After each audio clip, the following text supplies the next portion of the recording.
నమస్తే, welcome to ఈహా TV. AI వేగంగా అభివృద్ధి చెందుతున్న నేపథ్యంలో ఐటీ రంగంలోని ఉద్యోగుల పరిస్థితి ఎలా ఉండబోతుంది? ఏఐ ఆటోమేషన్ వల్ల రిపిటేటివ్ టాస్క్లు, కోడింగ్లో సాధారణ testing, data entry, basic software development automate కావచ్చు.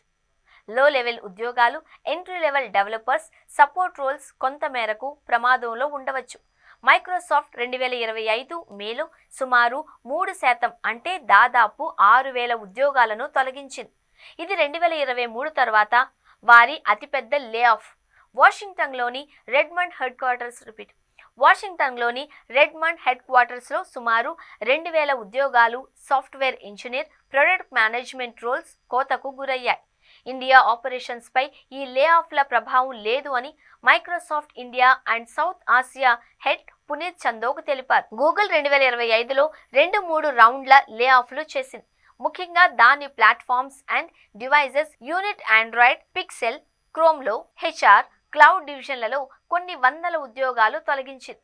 గూగుల్ వాలంటరీ ఎగ్జిట్ ప్రోగ్రామ్స్ ని కూడా అమలు చేసింది. దీనిలో యుఎస్ బేస్డ్ ఉద్యోగులు సెవరెన్స్ ప్యాకేజ్తో స్వచ్ఛందంగా వెళ్లిపోయే అవకాశం ఇచ్చారు.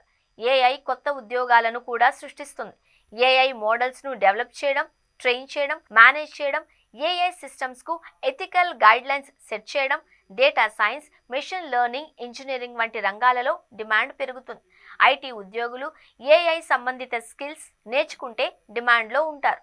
భవిష్యత్తులో ఐటీ ఉద్యోగులు కేవలం కోడింగ్తో సరిపెట్టుకోలేరు.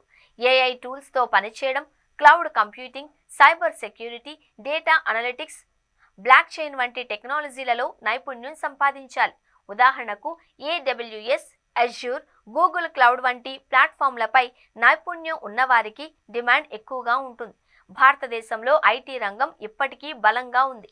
కానీ గ్లోబల్ కాంపిటీషన్, ఏఐ ఆటోమేషన్ వల్ల మార్కెట్ మరింత కాంపిటీటివ్ అవుతుంది. టాటా కన్సల్టెన్సీ సర్వీసెస్, ఇన్ఫోసిస్ వంటి కంపెనీలు ఇప్పటికే ఏఐ టెక్నాలజీల్లో పెట్టుబడులు పెడుతున్నాయి. ఉద్యోగులు కంపెనీల అవసరాలకు అనుగుణంగా అప్స్కిల్ కావాలి.